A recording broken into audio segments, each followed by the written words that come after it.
prácticamente percibidos. Lo fundamental es que esos pasos sean percibidos por la gente como inconexos entre sí. Y así es como nos metieron en Europa, comenzando con un área del libre comercio.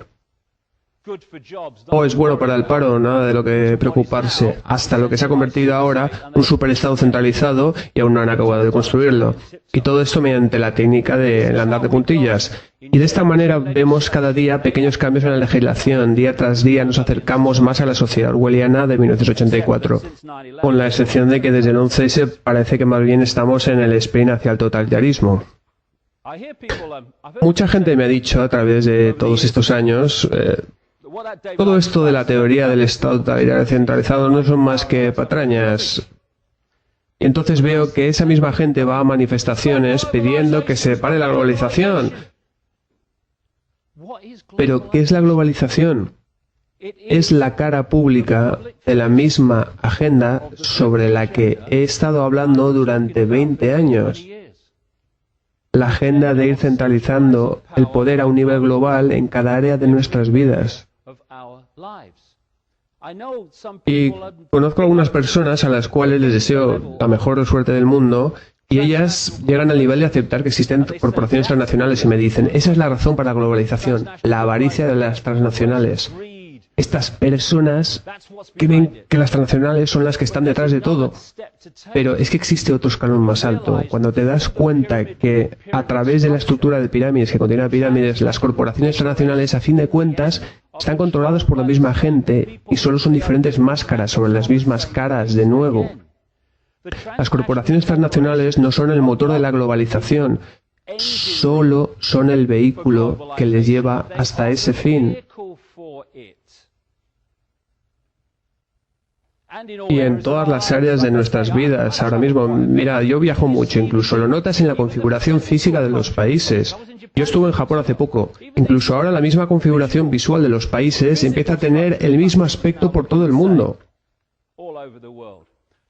Así que cuando vemos estas protestas sobre la banca mundial y sobre el Fondo Monetario Internacional y todo el desastre que ha creado la Organización Mundial del Comercio, lo que tenemos que entender es que esto es parte de una agenda coordinada para la centralización del poder a una escala mucho más grande de lo que ha sido mostrada públicamente. Y lo ves claro una vez empiezas a atar cabos. Y la cosa está en que cuando te quitas de en medio a una entidad llamada país, llámala como quieras, cuando le quitas a los países su habilidad de tomar propias decisiones y de ser autosuficientes, simplemente has creado el fin de la libertad para ese país o ese área o como quieras llamarlo. Si tomas como ejemplo a Gran Bretaña, es que ya ni siquiera podemos toser sin tener que pedirle permiso a la Unión Europea. Y por culpa de la Organización Mundial del Comercio, los países ya ni siquiera pueden defender sus propias economías de los peligros de otras economías mundiales. Y esto no es por accidente, sino que ha sido diseñado, porque cuando le quitas la habilidad a la gente de tomar sus propias decisiones en sus propios países, comunidades, como lo quieres llamarlo, les estás haciendo dependientes de un sistema global sobre el cual no tienen ningún tipo de control. Ahí está la clave. ¿Y quién controla el sistema global? A fin de cuentas, son un número increíblemente reducido de personas.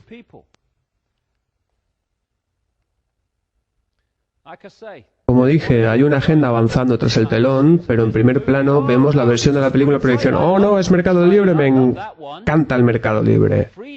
Mercado libre es la libertad de explotar a la gente más pobre del planeta para poder fabricar sus productos por unos pocos céntimos y entonces transportarlos hasta la otra parte del mundo con cuantas menos barreras de aranceles mejor, porque a fin de cuentas es mercado libre y entonces venderlo al precio más alto que puedas. Pero no es mercado libre, es la libertad para explotar. Mercado libre es un término sacado de la neolengua orwelliana para ocultarnos lo que realmente significa. Os daré un ejemplo de cómo estas cosas se planean con años de antelación. Y no se trata de algo accidental. En septiembre del año 2000 existía una organización llamada el Proyecto por el Nuevo Siglo Americano que redactó un documento que hablaba del rumbo que los Estados Unidos deberían de tomar cuanto antes mejor para poder seguir siendo la primera potencia mundial. Esto es anterior a la administración de George W. Bush, es de 2 o 3 meses antes de que ellos ganaran las elecciones. El PENAC fue creado en los años 90 por gente como Dick Cheney, Donald Rumsfeld o Paul Wolfowitz, el antiguo secretario de Estado en la época del 11S y la guerra contra el terrorismo. También entre otros componentes de esta organización están aquellos que más tarde fueron llamados neoconservadores durante la administración de Bush. Pues en un documento de septiembre del 2000 se hace una llamada a las Fuerzas Armadas norteamericanas para que se conviertan en la caballería de la nueva frontera norteamericana. Y en esta época Bush ni siquiera estaba en el poder y con toda certeza Bush no habló de esto en su campaña electoral. El documento sigue: aliados claves como el Reino Unido son los medios más eficientes para ejercitar el liderazgo global norteamericano. También dice, los Estados Unidos han buscado durante décadas tener un rol más permanente en la seguridad regional del Golfo Pérsico. Mientras el conflicto no finalizado con Irak brinda una justificación inmediata, la necesidad de una fuerza norteamericana sustancial presente en el Golfo trasciende el problema del régimen de Saddam Hussein. Hace una llamada para el mantenimiento del poderío global norteamericano y para la creación de un orden de seguridad internacional que esté alineado con los principios norteamericanos y sus intereses, en otras palabras, los criminales que gobiernan Estados Unidos. Esta gran estrategia norteamericana debe de ser avanzada tan a largo término como sea posible y los Estados Unidos deben de luchar y ganar con decisión en múltiples y simultáneos grandes escenarios de guerra, con esta premisa como misión principal. Todas estas cosas fueron puestas en práctica cuando entró al poder la administración de Bush, porque la gente que está detrás del PENAC es la misma que la de la administración de Bush. Dice que las misiones de mantenimiento de paz demandan un liderazgo político norteamericano preferible al de las Naciones Unidas, y esto ya ha ocurrido. Subraya a Corea del Norte, Siria, Irán y Libia como regímenes peligrosos, y dice que su existencia justifica la creación de un sistema de control y comando mundial, el ejército mundial. Este hombre, David Trump, fue el hombre que escribió el discurso aquel en el que Bush hablaba de el eje del mal, el cual estaba compuesto por Corea del Norte, Irán e Irak, sacados directamente de las páginas del PENAC. Seguimos citando: apunta a un cambio de régimen en China diciendo que ya es hora para una presencia de fuerzas norteamericanas en el sudeste de Asia. Esto podría llevar a que un poder norteamericano y aliado sea la semilla para el proceso de democratización de China. A su vez hace una llamada para la creación de fuerzas espaciales norteamericanas que dominen el espacio y también un control total del ciberespacio para evitar que sus enemigos usen Internet.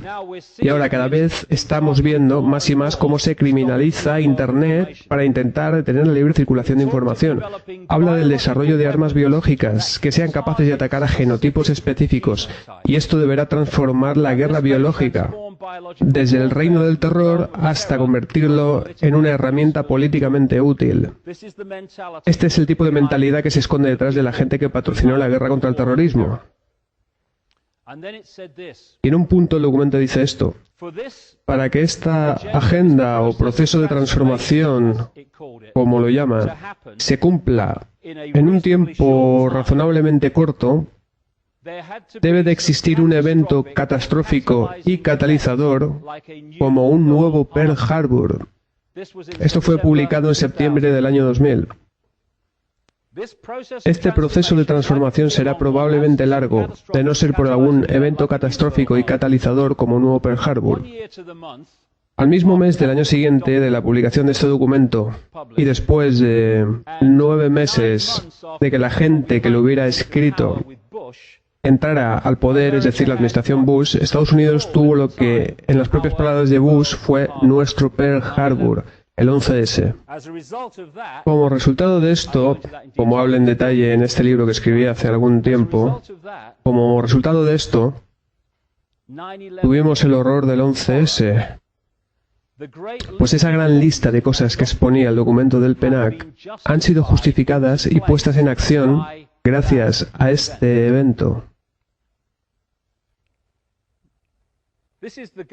Este es el hombre, en aquella época embajador de las Naciones Unidas, que estuvo haciendo presión para poder invadir Afganistán y el resto del asunto. Es la gente que...